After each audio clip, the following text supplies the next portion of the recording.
అదే RTV app వార్తల్ని క్షణాల్లో చదివే అవకాశం ఉంటుంది. ఒక న్యూస్ పేపర్, ఒక టెలివిజన్ ఛానల్ మీ చేతుల్లో ఎప్పుడూ ఉంటాయి.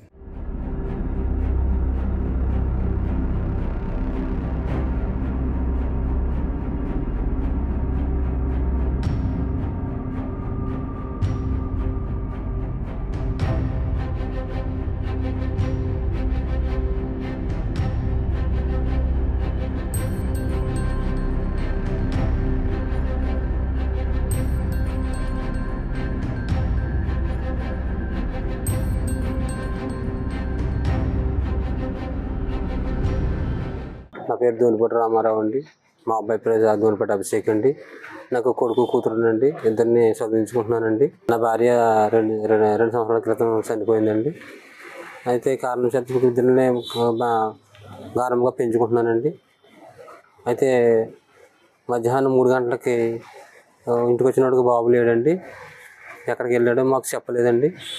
6 గంటలకి ఫోన్ వచ్చిందండి, యాక్సిడెంట్ అయిందని. మేము గబగబా వెళ్ళి చూసినప్పటికీ బాడీని గోదావరిలోంచి తీస్తున్నారండి. 12 గంటలకు 1 గంటగా టైంకి బాడీ బయటకు తీశారండి గోదావరిలో నుంచి. అయినాపురం ఏటుకొట్టు మీద అండి. ఎవరో గుద్దేసి వెళ్ళిపోయారంటండి. అక్కడ అనుకుంటున్నారండి, ఎవరో గుద్దేసి వెళ్ళిపోయారు అని అనుకుంటున్నారండి. నేను కూడా బాబుని కూడా నేను ఎక్కడికి వెళ్తున్నానో నాకు తెలియదండి. అసలు ఎక్కడికి వెళ్ళాడు కూడా నాకు తెలియదు, ఎందుకు వెళ్ళాడు కూడా నాకు తెలియదు. అయితే నా బాబుకి అయితే ఏ అలవాట్లు లేవు. చదువుకుంటున్నారండి. మేము హాస్టల్లో చదివించుకుంటున్నామండి. పాలిటెక్నికల్ ఫస్ట్ ఇయర్ చదువుతున్నాడండి. మరిన్ని వీడియోస్ కోసం ఛానల్ ని సబ్స్క్రైబ్ చేయండి. లేటెస్ట్ అప్డేట్స్ కోసం వాట్సాప్ ఛానల్ ని ఫాలో అవ్వండి. ఆ లింక్ డిస్క్రిప్షన్ లో ఉంది.